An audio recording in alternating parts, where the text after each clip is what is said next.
For the grappling hook on the item part, let's go ahead and go to item and just say enable as item here. Again, we'll do our cost to carry. We'll just say it's going to be 1. On this one, usable. The default settings for this are going to be fine. We'll say it drops on the die if it's enabled. We'll say that the lock is disabled, and then separate of holder. Alright, so we'll go to item animation. And the item animation, again, I'm just going to walk through putting the items in. The ones for this particular one, when it comes to the pickup and the set down, there's just an item idle, and we'll be using that for all 4 of the first states. Oh, go back down there. For the first 4 states, we'll use those, and then we'll just line up the hold and use for the other ones. So I'll go ahead and just pause for a moment and set those up, and then we'll keep going. With the animations done, so we've got all these placed in right here. There is the first 4. Again, we're kind of doing like the other ones if you've been following along with the previous. The item idle is being used for the first 4. They could also be separate. Remember the put down and put down idle. This one's a single animation. This is a looping animation.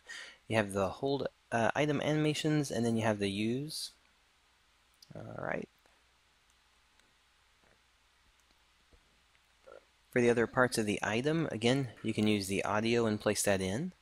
We have the carry direction. By default, we're using all directions to hold or carry, and then we're using all directions for using the item. The item socket offset, again, we're going to do 0 with this one for the default character.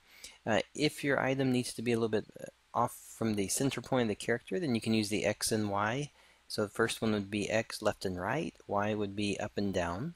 And you can set each state, so there's 8 states for the standing, and there's 8 states for the crouching. Alright, with the item depth, we're going to actually put this one in front, so we'll set these to 1 right here.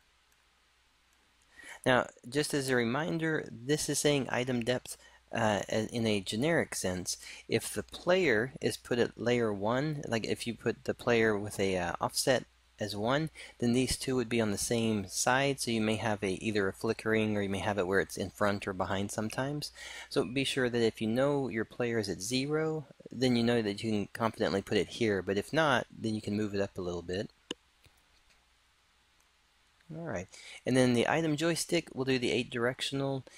If there's a reason you want to slow it down, then you can slow the player down by overriding the controls. And that'll give us all our setup that we need for the item. The next set we're going to get into, we're going to look through the grappling hook and go through all the system for this, setting up the animations and setting up the properties.